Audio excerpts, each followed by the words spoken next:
นี่แหละสาวดำหน้าตากับสิวสดใสปานใดพี่น้องหน้าตากับบริแต่งหน้าตากองสดเลยเนาะแบบบ่ได้ทาครีมทาหยังเนาะศพกระดำพี่น้องนี่ก็เพิ่นกำลังสินึ่งข้าวเนาะพี่น้องก่อนอื่นหมดก็กราบสบายดีพ่อแม่พี่น้องเมื่อสุขุสุคนเนาะฮะผู้ใดว่าได้เบิ่งคลิปนี้ก็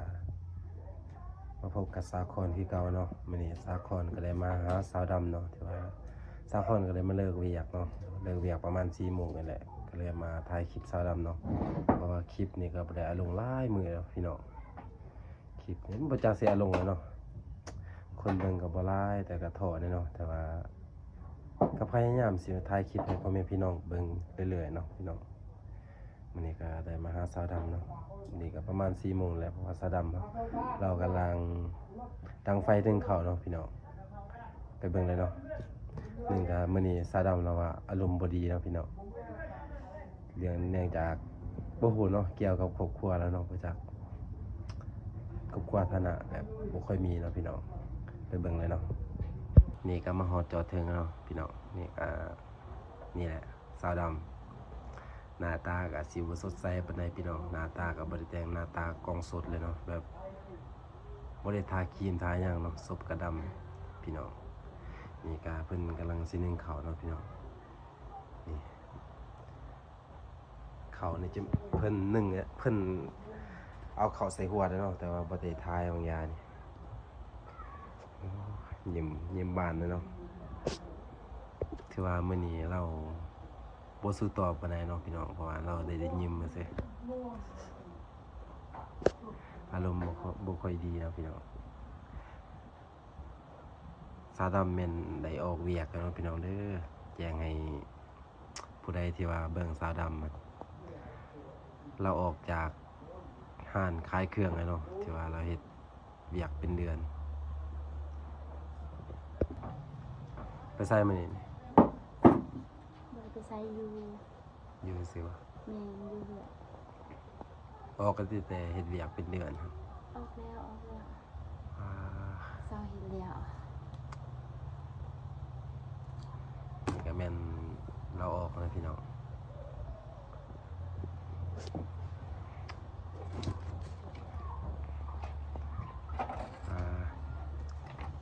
ไงข้าวเย็นบุญแล้วบ่ข้าวเย็น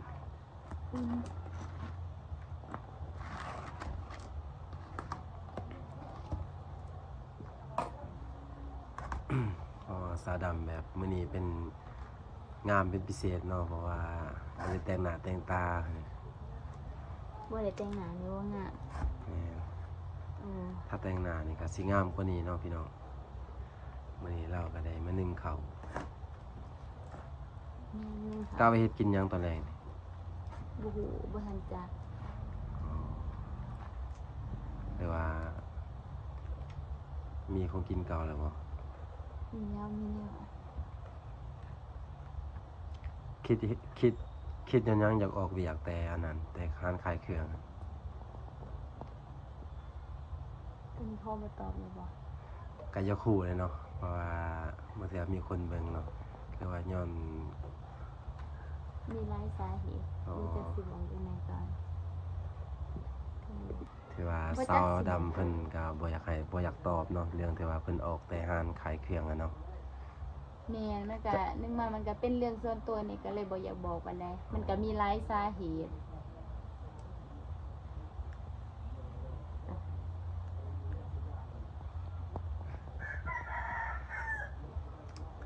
ลืมเปิดไมค์เนาะพี่น้องนี่หาก็เปิดสาวดำถึกใจเนาะว่าลืมเปิดไมค์เราได้ใจเนาะพี่น้องเราว่าสิแม่นเราออกเวียกกันมื้อซื่นบ่แม่ซื้ออ๋อกำลังออกถ้าว่าออกเวียกนี่คิดว่าสิเฮ็ดเวียกหยังต่อเนาะเพราะท่านได้ฮู้มีเวียกหยังก็เฮ็ดโอ้แสดงว่าตอนแรกตอนเช้าแม่นลุกนึ่งข้าวนึ่งน้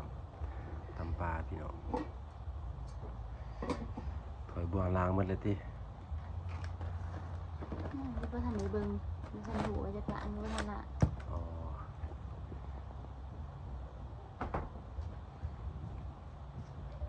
นี่ก็ พามาเบิ่งชีวิตชาวดำเนาะพี่น้องแต่ว่าเราอยู่แบบใดเนาะแต่ละคลิปก็ถ่ายอยู่ให้พ่อแม่พี่น้องมาเบิ่งเนาะแต่ว่ามื้อนี้ก็ขอถ่ายเนาะผมบ่มีคลิปสิลงแล้วมื้อนี้ก็ได้ขอถ่ายเราบาทหนึงพี่น้อง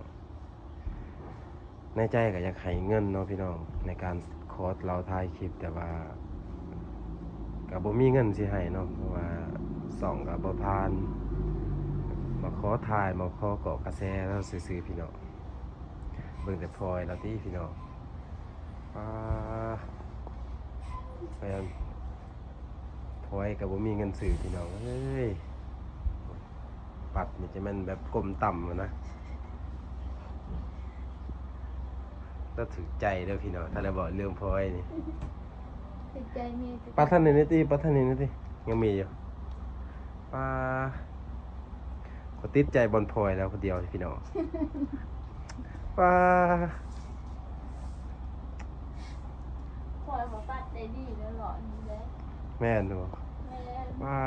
ก็เห็นพลอยคนอื่นแตกต่างเด้อพี่น้องอยู่ตลาดบ่มีขายเด้อพลอยนั่น แม่ นี่ สนใจประมูลได้ นี่ก็สิแม่นบริเวณที่ว่าเขาเจ้าล้างถ้วยล้างบวงพี่น้องนี่เนาะโอ้ใหม่มันโดกอะเด้อสิไปอยู่ลายสิไปนั่นลายเลยนำเนี่ยเวลานำเข้าโปมลายอย่างหันก็ลักๆกับบ่อยากให้อยู่แล้วเนาะเบิ่งใหม่มันโดกแฮงยานเนาะอันตรายเนาะพี่น้องถ้าเป็นผู้หญิงแหน่อันตราย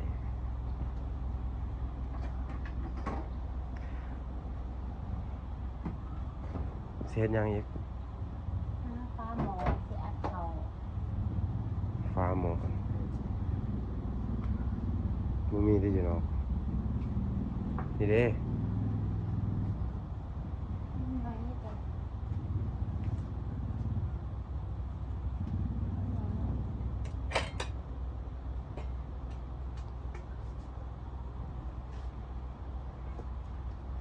ก็อยากรู้ฮะ ยังเนาะ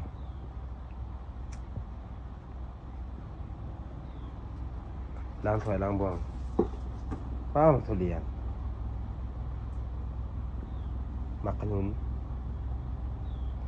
ที่เรียน ป้าหนุกนี่กระแม่นกระเพาะเนาะพี่น้องเนาะ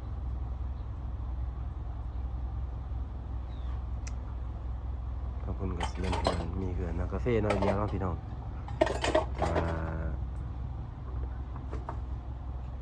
แถวบ้านนั่นแหละกาแฟ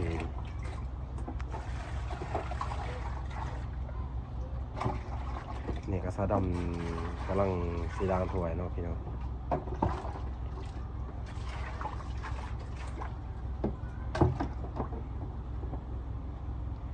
สีล้างบ่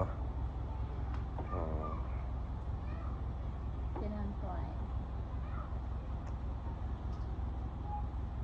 ไปอายกล่องจ้ะนะ บ่ต้องอายหรอกเนาะถือว่าเฮ็ดตามสบายเลย อายกล่องจ้ะ นี่แหล้วเนาะพี่น้องปลาวิธีล้างถ้วยของเราโอ้วิธีล้างมีดเนาะคือว่าผู้ใดเบิ่งแล้วก็บ่ให้เอาเป็นแบบอย่างเนาะวิธีล้างมีดเด้อพี่น้องอันตรายเนาะนี่เนาะ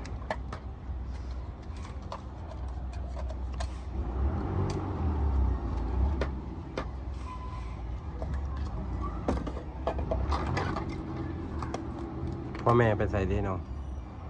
สวน ไปสวน พ่อแม่ไปสวนมาทำนา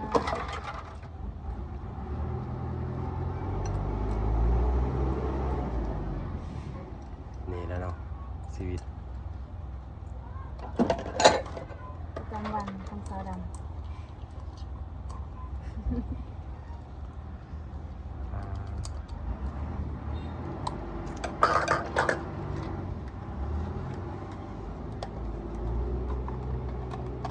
อากาศโคตรดีเด้อเพื่อนพี่น้องฝนก็บ่ตกแดดก็บ่ออกเนาะนี่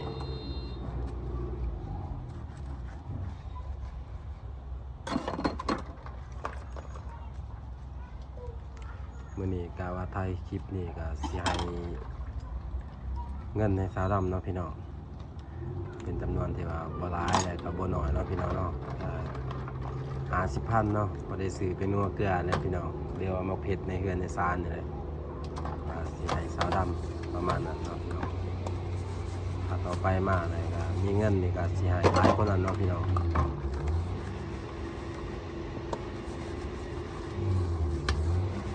คือว่าสาวดำยินว่าได้เงินแล้วเราก็หัวเนาะพี่น้องโอ้เสเป็นดีใจแห้งเลยเนาะดีใจบ่ ดีใจดีใจ สาวดำดีใจจนล้างถ้วยแล้วไว้เนาะพี่น้องเพราะว่าเราก็สิได้เงิน50,000เพื่อไปซื้อเป็นนัวเกลือนะพี่น้องในเงินในซานว่าเงินจำนวนนี้ถ้าสิบ่หลายแต่ก็ภูมิใจให้เนาะพี่น้อง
เอามานั่ง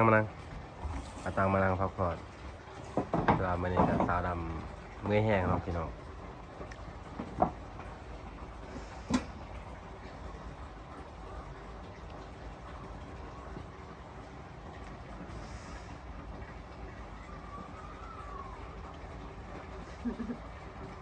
อ๋ออารมณ์ดีเนาะสาวดำ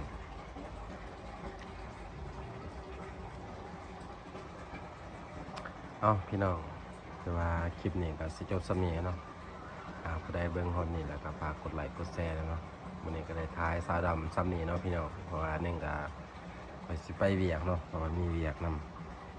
ก็เลยถ่ายคลิปได้แต่ซ้ำนี้เด้อพี่น้องผู้ใดเบิ่งก็ฝากกดไลค์กดแชร์เนาะกดติดตามด้วยเนาะบ๊ายบายสาวดำก็บ่เต็มใจอยากถ่ายเนาะพี่น้องแต่ว่า